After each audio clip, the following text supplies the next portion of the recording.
마태복음 14장 28절로 32절까지 말씀을 한 목소리로 봉독하겠습니다. 베드로가 대답하여 이르되 주여 만일 주님이시거든 나를 명하사 물 위로 오라 하소서 하니 오라 하시니 베드로가 배에서 내려 물 위로 걸어서 예수께로 가되 바람을 보고 무서워 빠져가는지라 소리지러 이르되 주여 나를 구원하소서 하니 예수께서 즉시 손을 내밀어 그를 붙잡으시며 이르시되 믿음이 작은 자여 왜 의심하였느냐 하시고 배에 함께 오름에 바람이 그치는지라. 아멘. 저는 오늘 같이 봉독한 말씀을 가지고 말씀대로 행하자라는 제목으로 같이 은혜를 나누기 원합니다.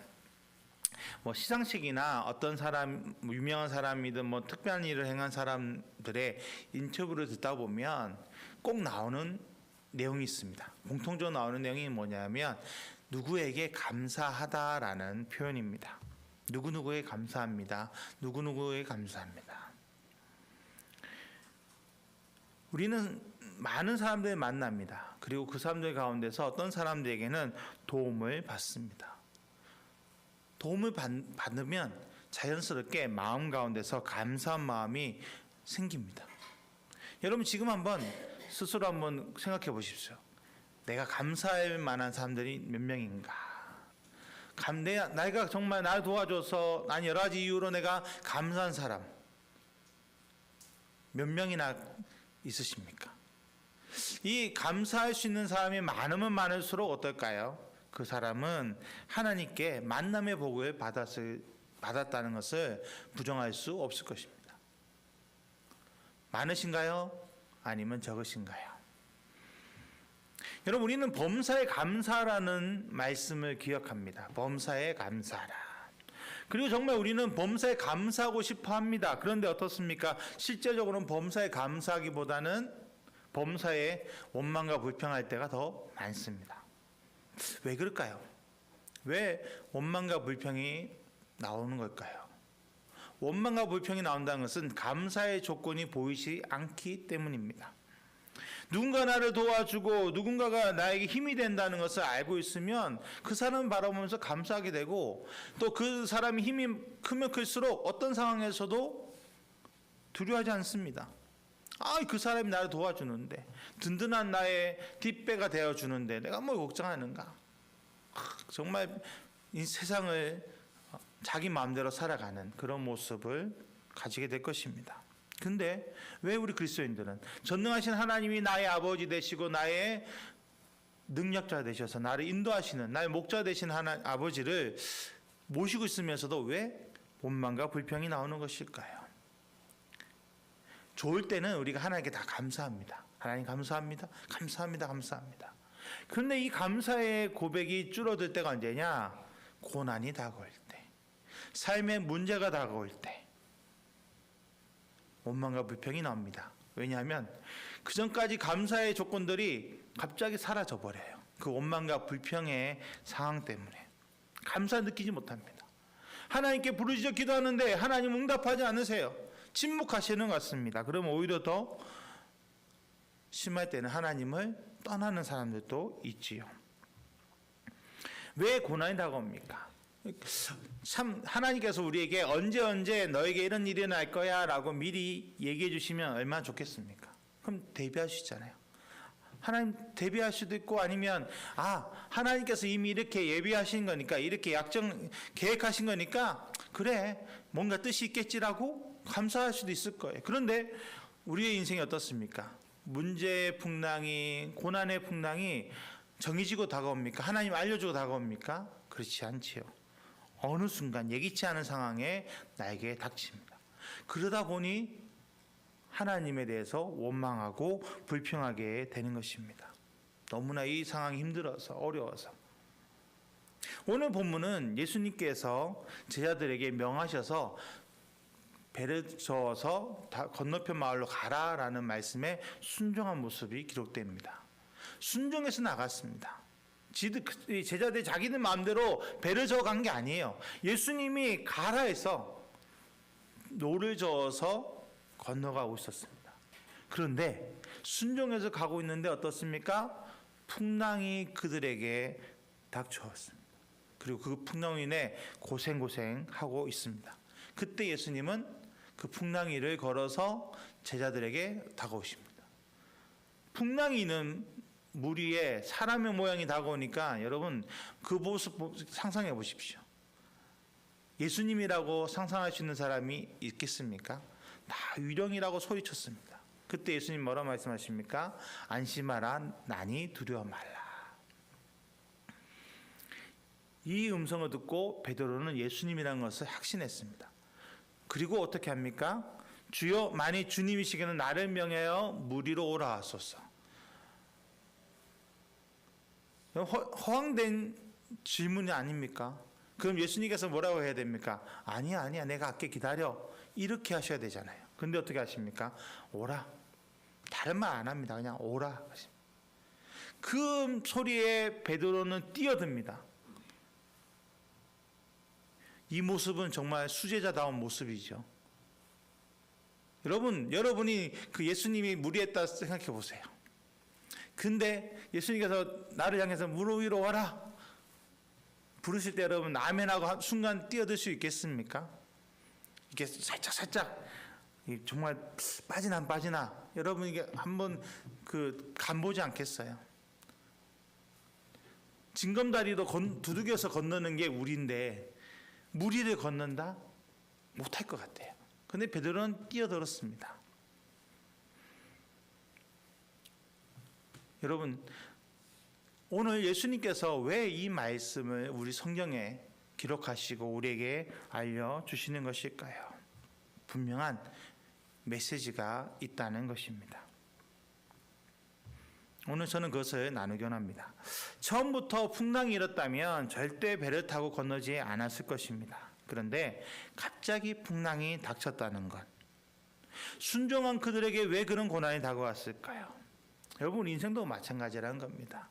우리가 예수님 말씀대로 살고 하나님의 뜻대로 살아간다 하더라도 우리에게 풍랑이 다가올 수밖에 없다는 것을 오늘 말씀은 먼저 우리에게 이야기하고 있습니다. 첫째로 우리가 살아가는 세상 가운데는 풍랑이 일어날 수밖에 없는 이유가 있다는 것입니다.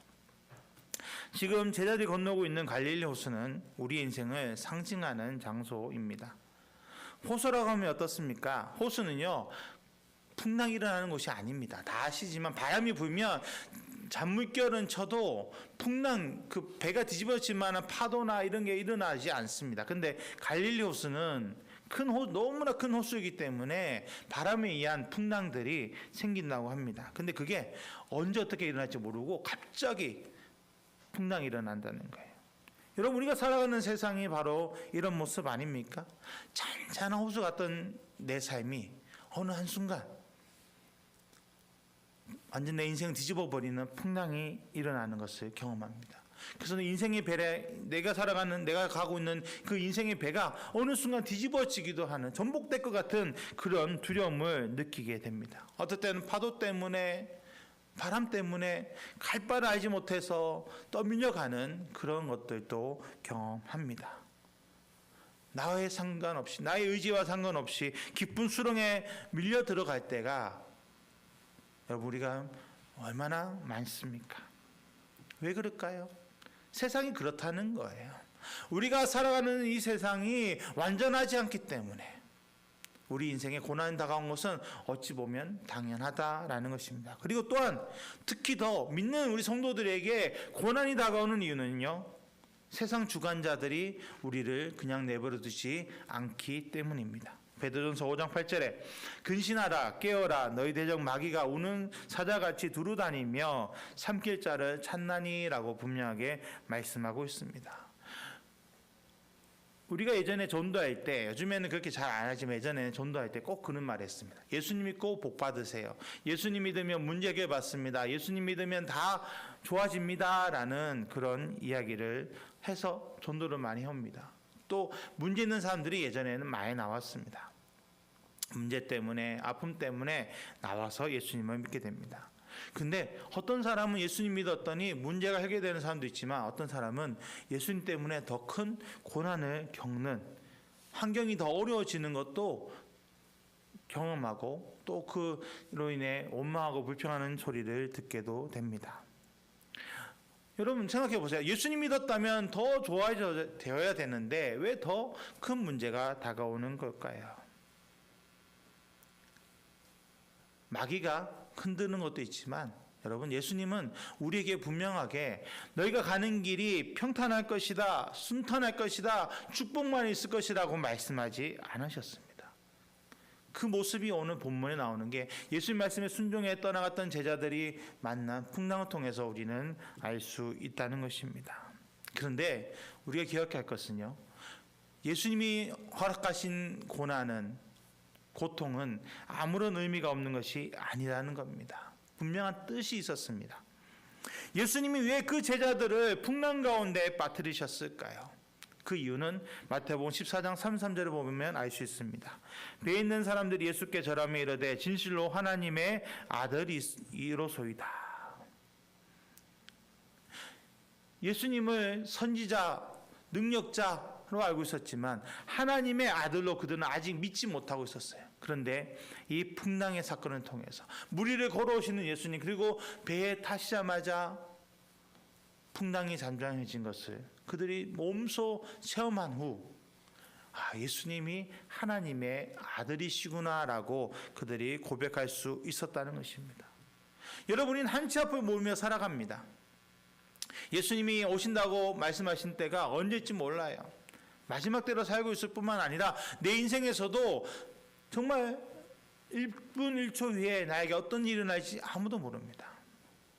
알 수가 없어요. 그리고 점점 내 삶에 믿음을 인한 고난과 핍박이 더 다가오기도 할 것입니다. 그럴 때 내가 하나님을 만난 경험이 없으면, 예수님을 정말 나의 구주로 모셔드린 경험이 없으면 어떻게 될까요?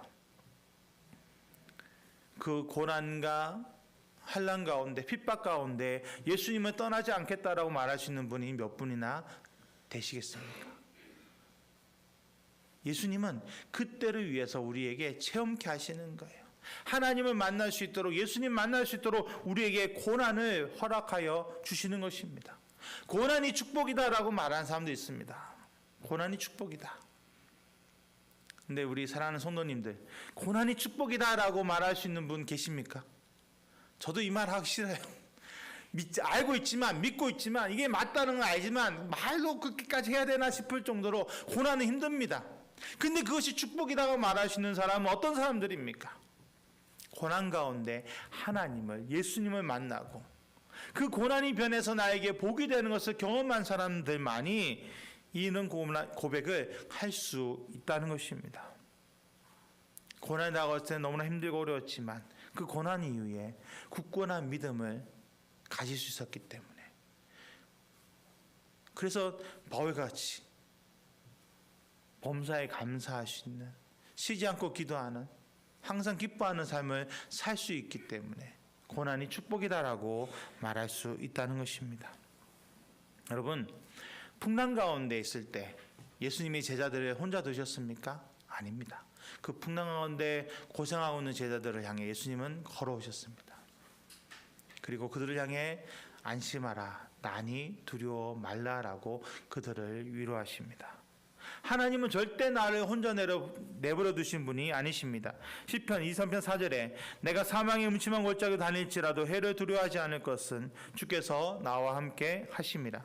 주의 지팡이와 막대기가 나를 안위하시나이다. 마태복음 28장 20절에 내가 너에게 분부한 모든 것을 가르쳐 지키게 하라. 볼지어다 내가 세상 끝날까지 너희와 항상 함께 있으리라 하시니라. 아멘. 하나님 말씀은, 예수님의 언약의 말씀은 절대 변함이 없습니다. 둘째로 어느 날에도 하나님은 나를 향해 약속의 말씀들을 계속 들려주고 계십니다.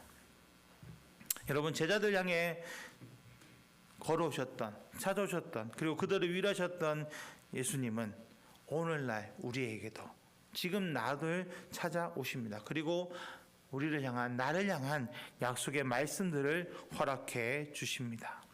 어떤 문제의 풍랑 가운데에서도 그 약속의 말씀 붙잡기만 하면 반드시 승리하게 되어 있습니다. 이사야 11장 9절에 내 거룩한 산 모든 곳에서 해됨도 없고 상함도 없을 것이니 이는 물이 바다를 덮은 같이 여호와라는 지식이 세상에 충만할 것입니다 라고 분명하게 말씀하고 있습니다. 어떤 상황에서도 하나님만 붙잡고 있으면, 하나님만 믿고 바라보고 하나님만 의지하면 이겨낼 수 있다는 것입니다. 왜냐하면 하나님이 나에게 능력을 허락하여 주시기 때문이죠. 성경에 많은 약속의 말씀들이 있습니다. 그 약속의 말씀들의 공통된 내용이 뭔지 아십니까? 할 수 있다는 거예요. 할 수 있다. You can do it. You can do it. 너는 할 수 있다. 여러분, 여호수아가 모세의 뒤를 이어서 두려움을 가지고 있을 때 하나님이 그에게 나타나십니다. 그리고 말씀하십니다. 내가 너와 함께 하겠다. 너는 이스라엘 민족을 통해 가나안을 점령하게 할 것이다. 그리고 어떻게 됩니까? 그 약속 그대로 이루어 주셨습니다. 우리를 향해서도 어떻습니까? 죄인인 우리를 향해서 너는 예수 그리스도의 보혈의 피로 정결케 되었다. 죄인에서 의인이 되었다. 영원한 형벌에서 영원한 축복의 나라로 들어왔다라고 우리에게 말씀하십니다. 그리고 그것이 우리의 삶에 지금 이루어지고 있습니다. 이사야 40장 8절에 푸른 마르고 꽃은 시드나 우리 하나님의 말씀은 영원히 서리라 라고 분명하게 말씀하고 있습니다.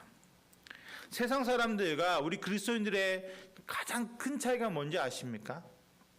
하나님의 약속의 말씀을 믿느냐 믿지 않느냐의 차이입니다. 교회는 나왔는데 하나님의 약속의 말씀 믿지 않으면 세상 사람과 다르지 않습니다. 우리가 그리스도인으로서 하나님 앞에 있다는 것은 지금 나에게 말씀하고 계시는 약속들을 듣고 믿고 바라보고 선포해야 한다는 것입니다. 오늘 그런 은혜가 우리의 있기를 축복합니다. 그래서 셋째로 진정한 그리스도인이라면 하나님 말씀을 믿어야 한다는 것입니다. 그것도 무조건 믿어야 합니다. 무조건. 왜냐하면 하나님은 거짓이 없는 신실한 분이시기 때문입니다. 민수기 23장 19절에 하나님은 하나님이 아니시니 거짓말하지 않으시고 인생이 아니시니 후회가 없으시도다. 어찌 그 말씀하신 바를 행하지 않으시며 하신 말씀을 실행치 않으시랴라고 분명하게 말씀하고 계십니다. 여러분, 하나님은요 우리의 모든 걸 알고 계십니다. 그리고 모든 것을 계획해 두셨습니다. 그냥 그분께 모든 것을 맡겨드리면 됩니다. 맡겨드리고 우리는 한 걸음 한 걸음 순종하며 나아가면 됩니다. 두려워할 필요도 없습니다. 근데 이 두려움이 나를 붙잡습니다. 저희 이렇게 설교하고 있는 저도 알면서도 두렵습니다. 그 두려움이 정말 저를 붙잡을 때면 아무것도 하고 싶지 않을 때가 있어요. 여러분, 우리는 그것을 이겨내야 합니다. 그게 세상 사람과 우리의 차이입니다. 말씀을 믿고 한 걸음 힘들어도 걸어 나가야 합니다. 한 걸음 한 걸음 우리는 믿음의 발걸음을 디뎌야 합니다. 그리고 나에게 주어진 삶의 순간순간을 최선을 다해 나아가야 합니다. 고난 가운데 있다 하더라도, 축복 가운데 있다 하더라도 다 하나님의 역사하심 가운데 우리는 있는 것입니다. 여러분, 우리가 길을 갔다 보면 어떻습니까? 평탄한 길도 있지만 어떨 때는 울퉁불퉁한 길도 있고, 어떨 때는 정말 푸른 풀밭을 걸을 때 있지만 어떨 때는 정말 사막 같은 길을 걸을 때도 있습니다. 그러나 그 걸음걸음마다 하나님이 다 나와 함께 하시기 때문에 두렵지 않다는 겁니다. 그것이 바로 다윗의 고백 아닙니까? 사망의 음침한 골짜기 다닐지라도 해를 두려워하지 않을 것은. 여러분, 우리 안에 그런 믿음이 있기 원합니다. 왜냐하면 우리 하나님은 절대 실수하는 분이 아니시기 때문입니다. 그리고 나보다도 더 잘하시기 때문에 나에게 가장 선하고 복된 길로 인도하십니다. 믿음을 가지고 끝까지 인내하기만 하면, 흔들리지만 않는다면 하나님은 우리에게 은혜 길을, 축복의 길을 예비해 두십니다. 근데 우리 하나님 얼마나 오묘하신지요. 감당치 못할 시험은 허락지 않으십니다. 여러분, 우리는 욥이 받은 고난을 볼 때마다 어떻습니까? 섬뜩섬뜩하지 않으십니까? 하루아침에 모든 재산 잃어버리고 자녀까지 잊어버리고 자기 몸에는 질병 때문에 고통스러워하는 그 욥.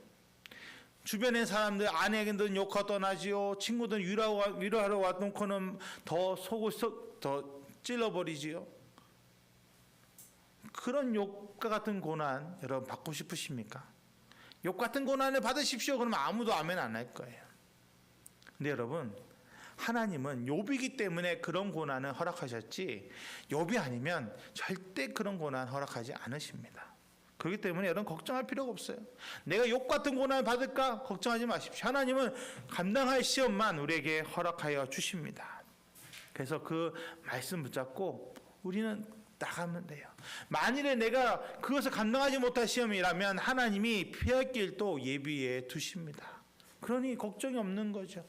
온전한 믿음만 가지면 두렵지 않고 달려갈 수 있는데 믿지 못하면, 여러분 우리가 몸이 두려움이 있으면요 굳어집니다. 마음도 굳어져요. 생각도 굳어져요. 그러면 할 수 있는 것도 못하게 됩니다.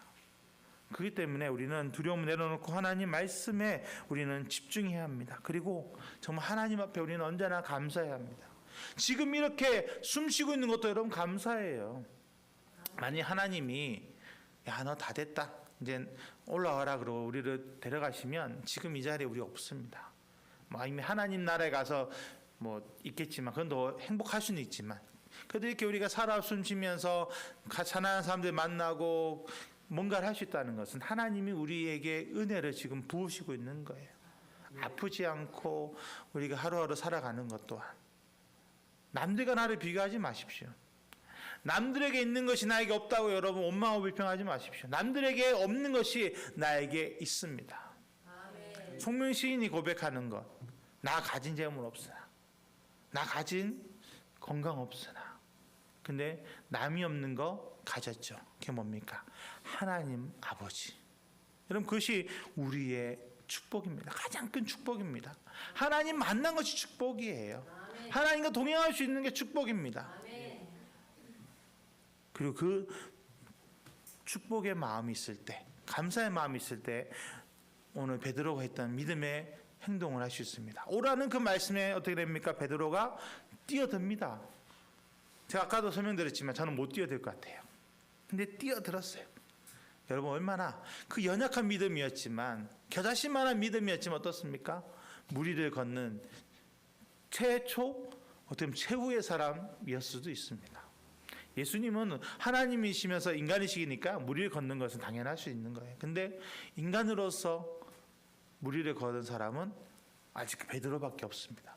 나중에 예수님이 이 땅에 다시 오시고 우리가 다시 이제 진짜 거룩해지면 물 위를 걸어 다닐 수도 있겠지요. 그런데 온전히 물 위를 걷는 사람은 베드로밖에 없으면, 그가 그 작은 믿음을 가지고 행했더니 하나님의 그런 은혜가 임했다는 것입니다. 여러분 그 자리에 베드로 외에도 11명의 제자들이 더 있었습니다. 근데 그 누구도 예수님께 물 위를 걷게 해주세요라는 말을 못했습니다. 왜냐하면 믿음보다 이성이 너무 커서 물 위를 걷지 못한다라는 고정관념에 박혀버린 거죠. 여러분 믿음의 도전을 하라 하실 때가 있습니다. 믿음의 도전을. 그때 힘들고 어렵지만 정말 하나님을 믿고 의지하고 한번 뛰어들어 보십시오. 뛰어내려라 그러면 뛰어내려 보세요. 하나님이 절대 내버려두지 않으십니다. 안아주십니다. 여러분 우리는 하나님의 말씀을 믿기만 하면 복을 받습니다. 하나님 이미 하늘 문을 여시고 우리에게 복을 부어주기에 준비하고 계세요. 우리가 복받을 그릇만 되면 하나님이 부어주십니다. 그럼 어떻게 될까요? 복을 받은 당연히 감사가 나오겠죠. 근데 감사의 마음이 되기 위해서 먼저 우리는 믿음에 서야 한다는 거예요. 믿음에 서서 하나님이 원하시는 그릇이 될 때 주어지는 겁니다. 겨자씨만한 믿음을 가지시기 축복합니다. 큰 걸 원하지 않으셨어요. 하나님이 정말 곡기만한 믿음을 가져라 그러면 아이고 엄두도 못 낼 거예요. 근데 겨자씨만한, 현미경으로 봐야 보여지는 그 겨자씨만한 믿음을 가져라라고 하시는데, 여러분 우리가 한번 도전해 볼 필요가 있지 않습니까? 믿음에 하나님 나에게 겨자씨만한 믿음 주세요라고 외쳐야 되지 않겠습니까? 세상 사람들은 동아줄을 잡아 가려고 노력합니다. 어떤 것이 좋은 동아줄일까? 썩은 동아줄을 잡지 않으려고 노력합니다.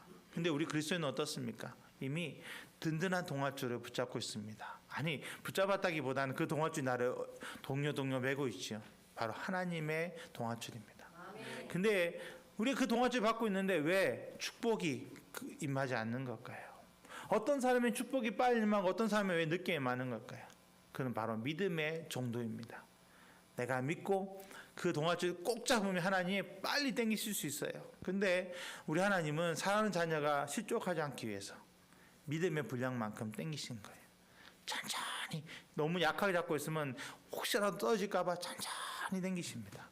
그러니 여러분, 하나님의 능력의 차이가 아니라 나의 믿음의 차이입니다. 하나님께 복 받고 싶으십니까? 하나님 앞에서 그 동아줄을, 믿음의 동아줄을 꼭 잡고 말씀대로 행하시기를 축복합니다. 그럼 하나님께서 우리에게 크신 은혜와 능력을 부어 주실 겁니다. 하나님이 나에게 무엇을 말씀하십니까? 그 말씀 그대로 무조건 믿고 행하시기를 축복합니다. 하나님이 말씀에 순종한 자들을 절대 혼자 내버리지 않으십니다. 우리는 믿고 바라봐야 합니다. 믿고 선포해야 합니다.